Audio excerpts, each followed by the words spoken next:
Hello, people. Hi, this is Sol, and today I thought I'll continue where I ended it last time, and that was with SOULFLOW. And I never, well, due to some confusion about time zones, I ended up, 10 minutes late last time. Time I was here, that was, I guess, last week. And I never got to really go deeper into the concept of soul flow and how we can use this, especially in astrological work. Soul flow is a meditative, it's a method for creative meditation, and it is perhaps a bit challenging for most people to work with the subconscious due to its enormous power over the psyche. And especially when we move into the karmic complexes, as we like to call them.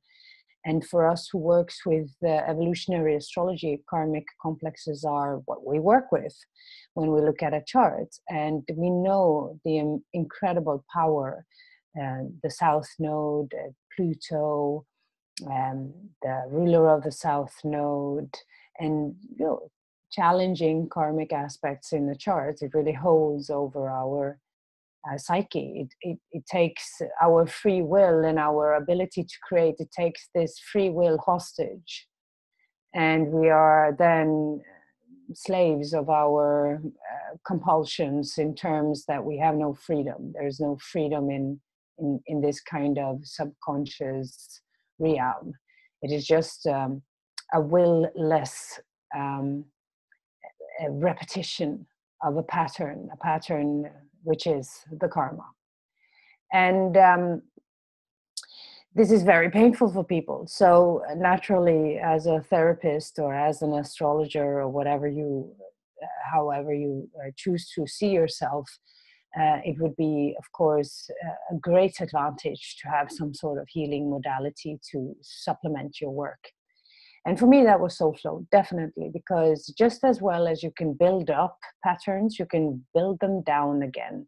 And we have a saying in Norway, don't feed the trolls. A troll is a monstrous creature, and we normally, when we use them as the symbol of something that comes out of the subconscious, and when you let the trolls into the light, they turn into rocks. You've seen that in The Hobbit.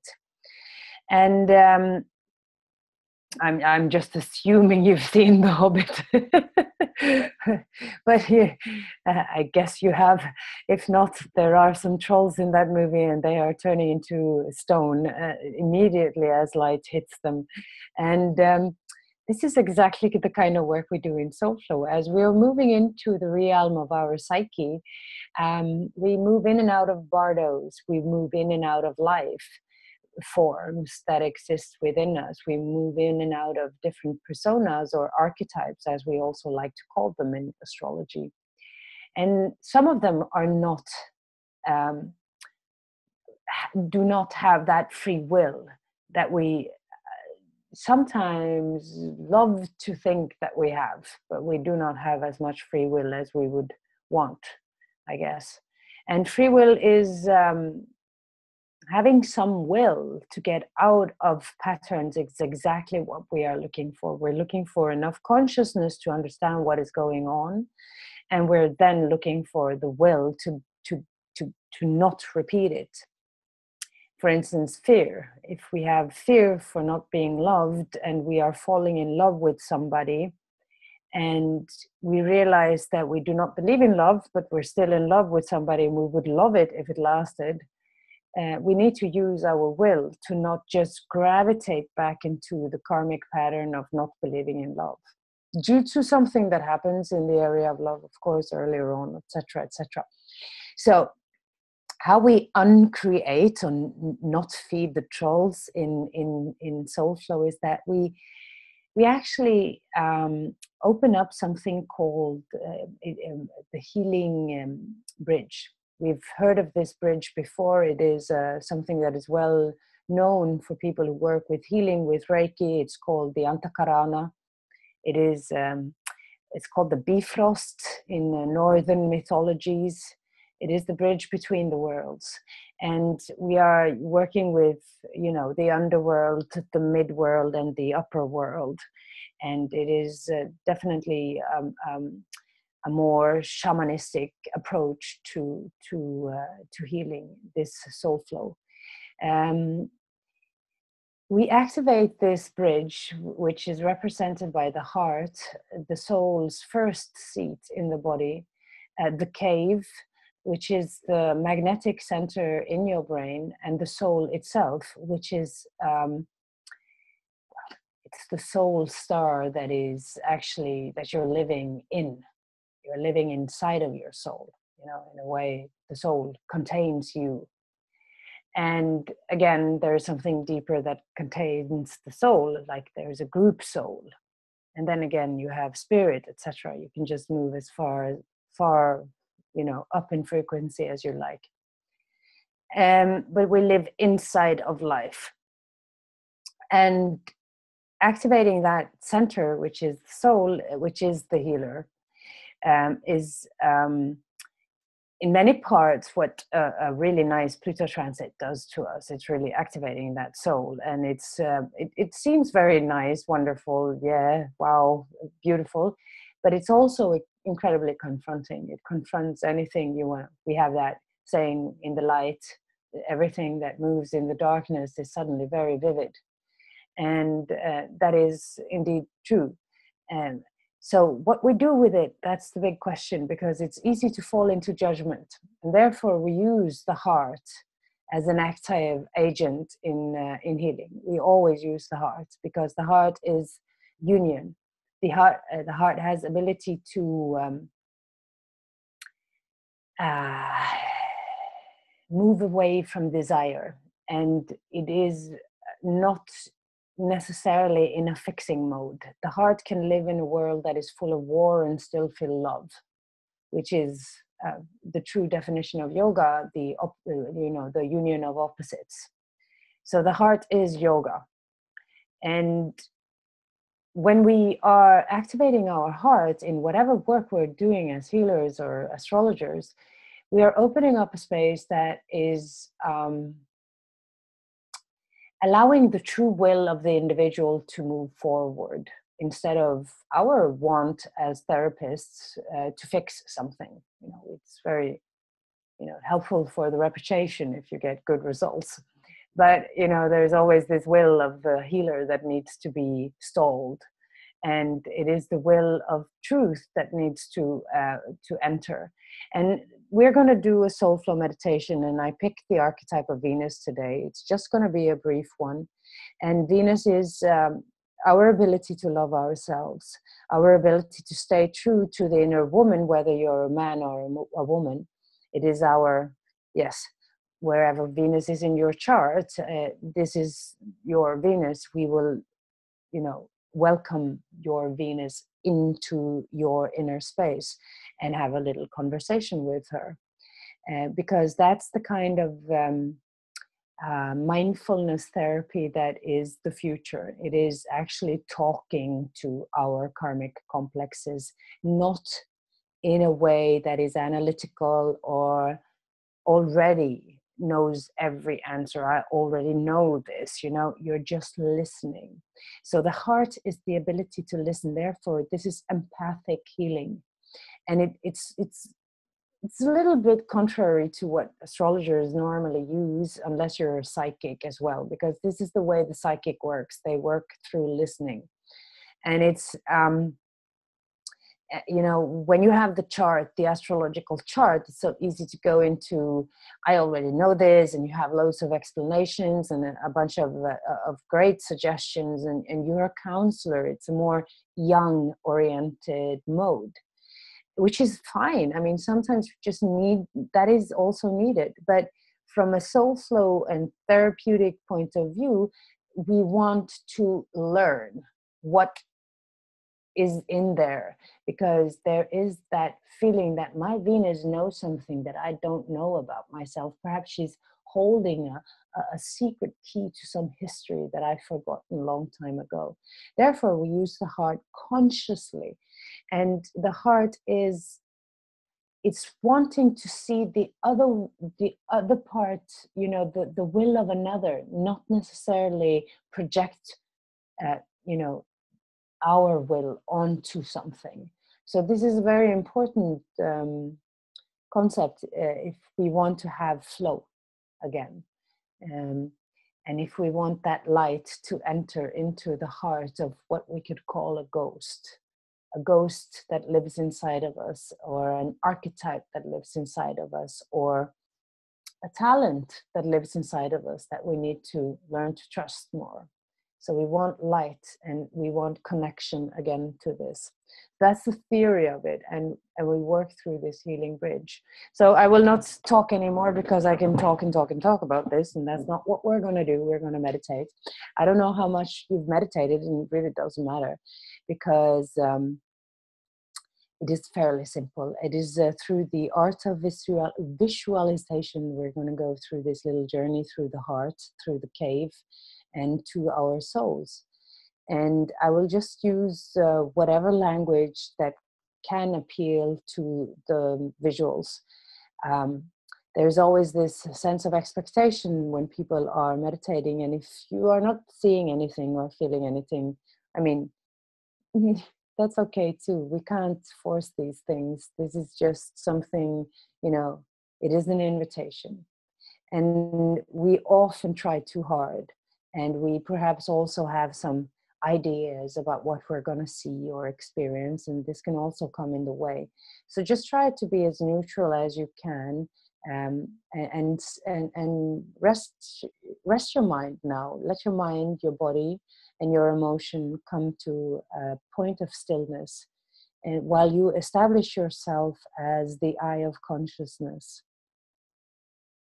you're the one observing everything on the inside. You're no longer the player, you're the audience. And what you're watching right now is the show that's known to be you. It is a wonderful drama of many, many different subjects, of many themes. And you contain all this. Inside of your vast field of consciousness, there are numerous sub-personalities that breathes and lives through you. But you are this center, this I that lives somewhere inside of you. Some of you might feel it in your heart. Others might feel it in your brain. Just sense into, where are you? Where's the you that you know, that you identify as?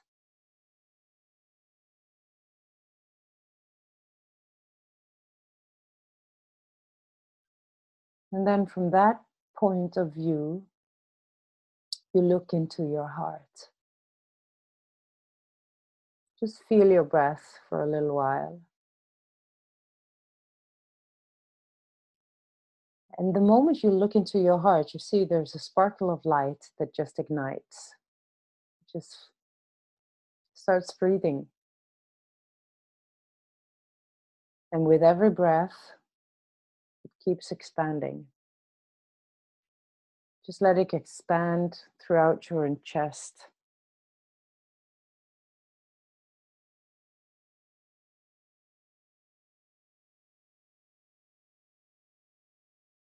This is the light of love. And you might not know it too well because emotions make so much more noise than the fine light of love. So we tend to dim it in our world. But you've been there, you've felt it, and it was that beautiful moment, that wonderful sunset, or that wonderful time with somebody you really, really love.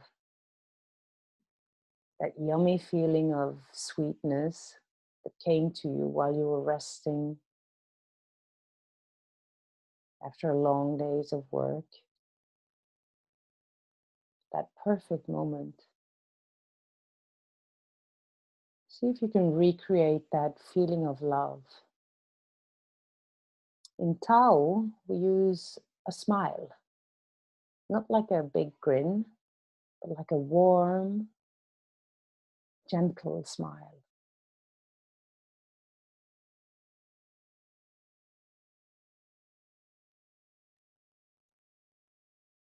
A peaceful smile.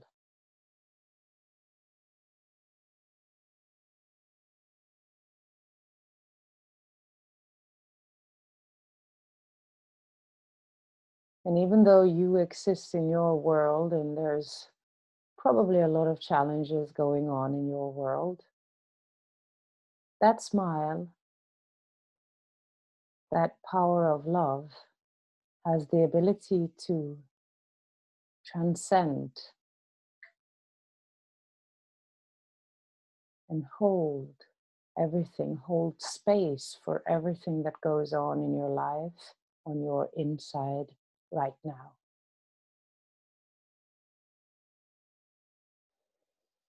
So just send out that love, especially down into your subconscious, as if you're spray painting the inside with love.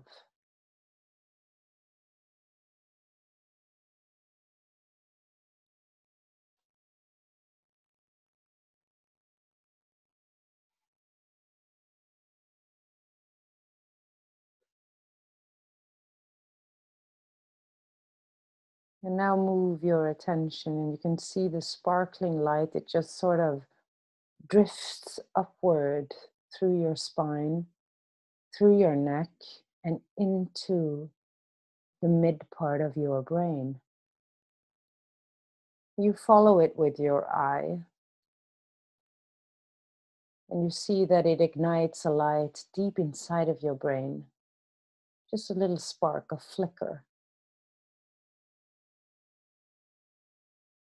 And this flicker of light, it expands throughout your brain, every corner of your brain. It lights up the entire inner part of your head, every direction, like a star.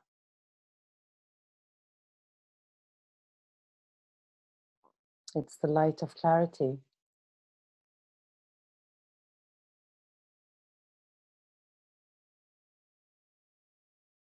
And it expresses itself beyond the physical head, as if it was an aura of light around you. Feel it on your top of your head, in your cheeks. It's moving out through your eyes, your neck, the back of your head, in every direction.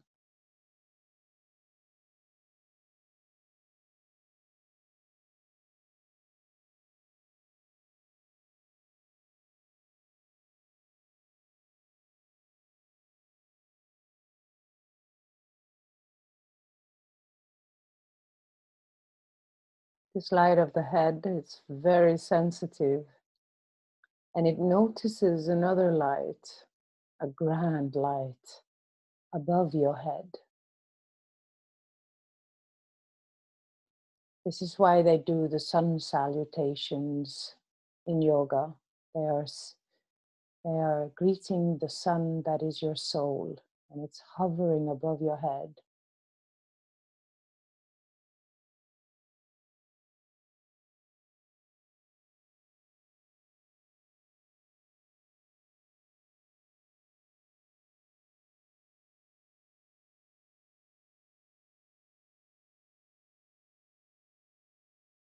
And imagine you are standing underneath that sun, that beautiful sun that is your soul.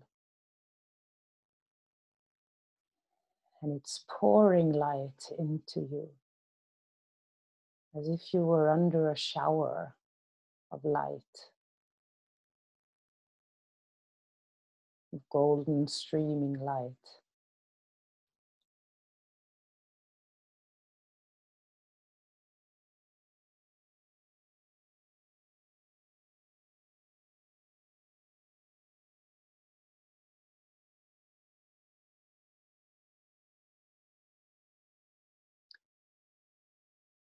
And it's like taking a sun bath, bathing in the sun, feeling every cell of your body receiving this particular light.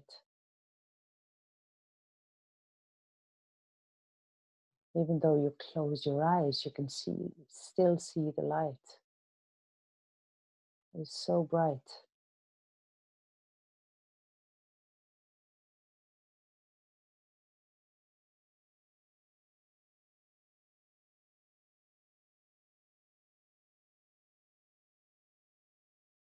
And this light is moving through your brain, through the cave inside of your head, through your heart, down your spine, through your pelvis, out through your feet.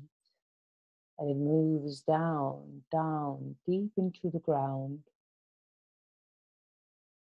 all the layers of earth, until it reaches the center of our planet, which is light. It is another sun. It is the light hidden inside of the material. The light inside matter. The mother light.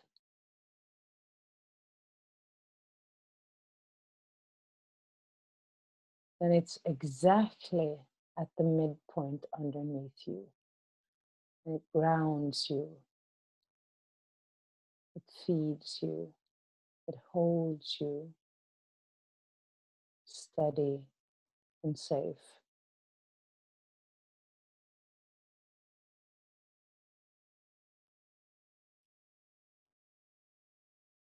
And this mother light, you are breathing into your body again.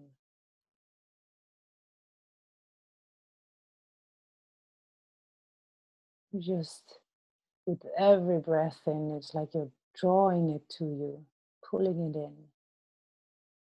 And it rises into your body, through your pelvis, into your stomach,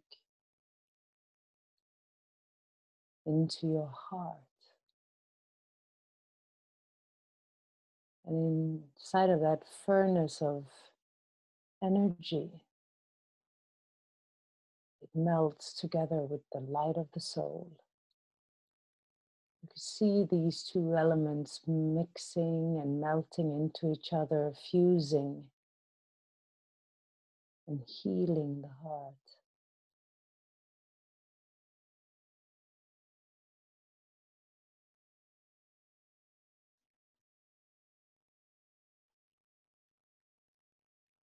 And sending this love into you and your space. And sending this love particularly to that part of you we can call your inner Venus. We call in that part of you. We call in Venus, our Venus, to stand in front of us.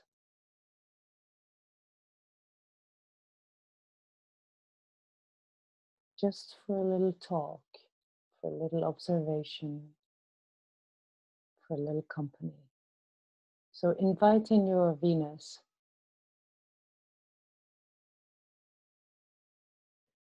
Be curious, who is she?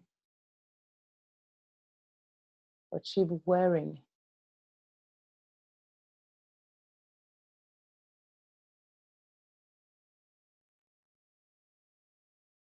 What's her mood?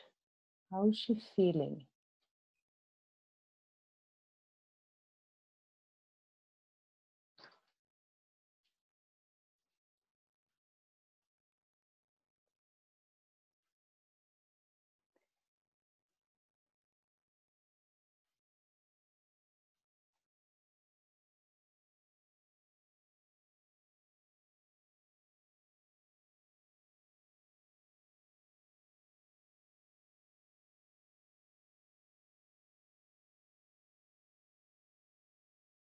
Explore a little bit. What's her outfit telling you? Where does she come from? Is it revealing any sort of history? Does she have something to tell you? Show you?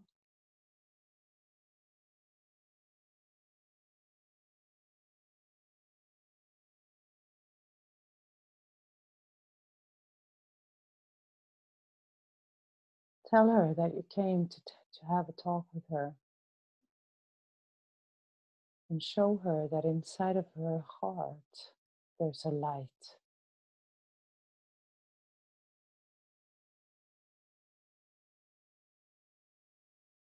And it's the same light that you have in your heart. Because you two belong to the same soul.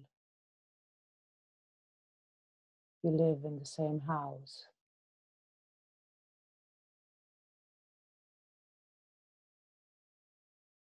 You come from the same source.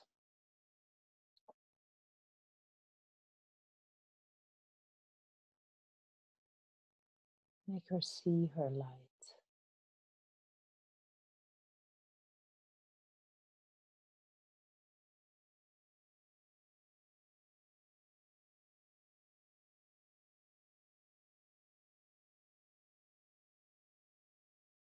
How does she respond? Does it change something in her?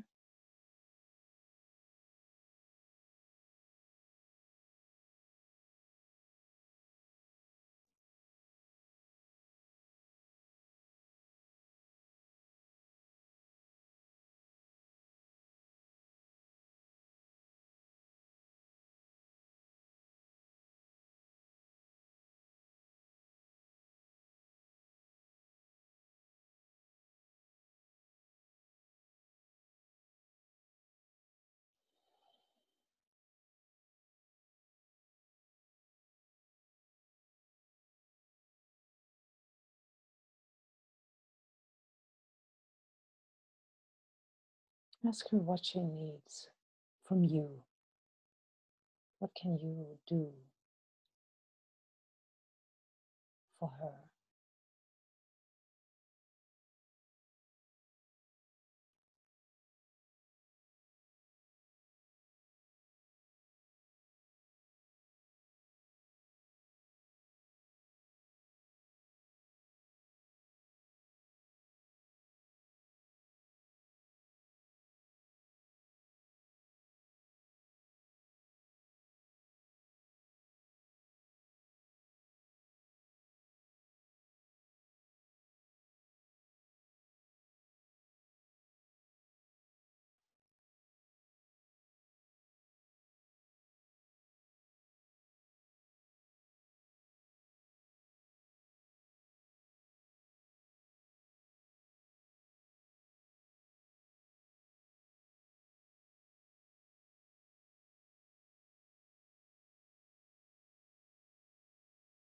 What is her gift to you? What is her particular superpower? How's her what color is her light? What is her energy?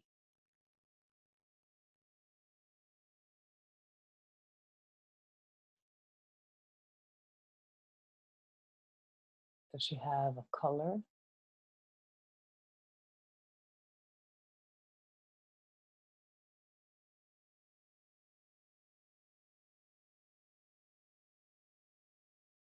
A quality? Is it a quality that's her particular quality that she shows you?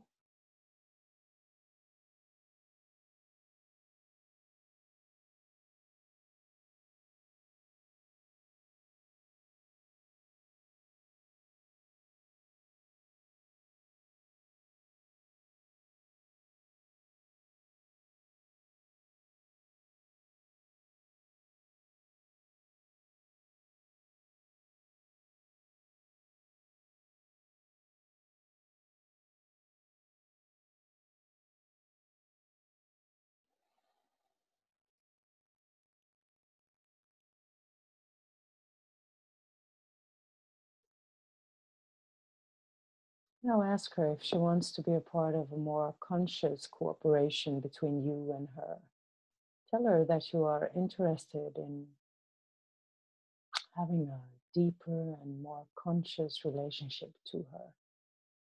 You want her to be part of your inner family. Ask her if she's ready for that, if she's willing, if she wants to come into your heart.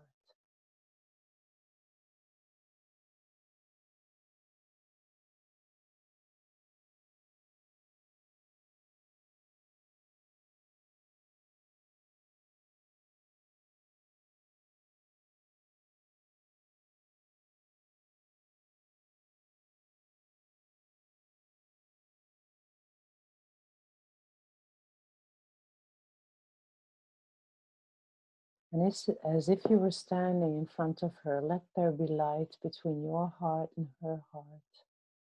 And then from her heart up into your soul, the shining light above your head, down into your heart, to her heart, up into the soul, as if you created a triangle of light. Let it flow, let it move.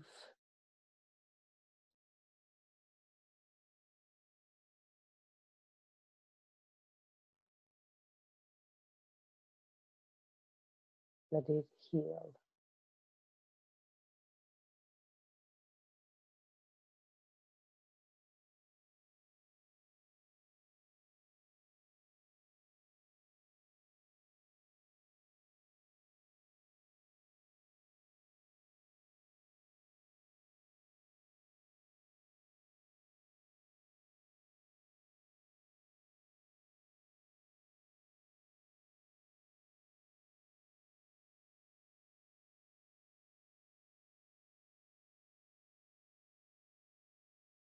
And you thank her for coming in front of you today, for making her presence known to you, for you to getting a little bit more familiar with the depth of your Venus, seeing perhaps things with your Venus you haven't seen before. And tell her you're looking forward to a more conscious relationship with her and whatever she has to offer as a gift to you.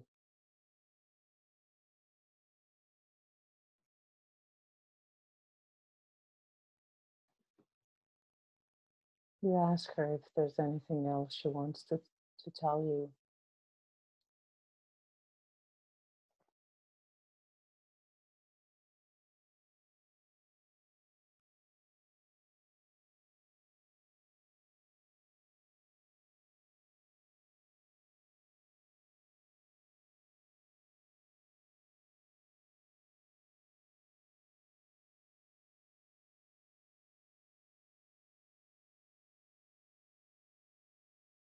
And if there's not, thank her so much for your presence, for the presence for today. And you start waking up your consciousness and reminding yourself a little bit about the world around you. You can move your fingers, you can move your toes, you can move your shoulders a little bit. And you can reflect on whatever you experience there, because this is truly seeing your chart from a totally different perspective, but it's from an inner perspective. And well, that was it. If you have anything to share um, with yourself, mostly, I guess you can just write it down. These um, SOULFLOW is like a conscious stream, and images, they flow really quickly through our center of awareness. So many details can be lost, but if you write it down, it's like crystallizing into form. So it can work well for any inner work, of course, like meditation or SOULFLOW. But this is a classical creative meditation in the tradition known as psychosynthesis, and in particular what we call soul healing, where we actively use the soul as a healer, and we take it seriously. You have you are a soul. It's not a mental concept. You're love too. It's not even a mental concept. It is what you are. But thanks to the noise of the emotions and the gravity of the emotions, we tend to forget this. We go into separation, we go away from union with ourselves, and we are moving into a more disintegrated personality where we have different sub-personalities fighting for space, like Mars is fighting Venus, and Saturn is fighting Jupiter, and Neptune is, well, everybody's fighting Neptune. Nobody likes Pluto. Like these parts of us that we are either welcoming and accepting, or not welcoming and not accepting, like we all have that, like projections. And in SOULFLOW, we try to take these projections and take them home again. And we try to cleanse every archetype through this healing method of fueling it with light, of healing it through listening and through empathy. We all have been there where somebody finally listened to us and it was so healing and so revealing, like, oh my God, like, now I understand where you're coming from. And when we cleanse these archetypes, we can suddenly use them, like that bloody Mars, it's always getting me into trouble. Finally, that Mars is doing something good, like, yay, I can use it something beneficial, like my own growth or whatever. So thank you so much for following me. I love sharing this, and I'm so happy somebody wants to hear. So I'm like, yeah, people want to hear about SOULFLOW. Love that. Hey, I have less than a minute, so I'll say goodbye now. Thank you very much. Thank you very much, Soul.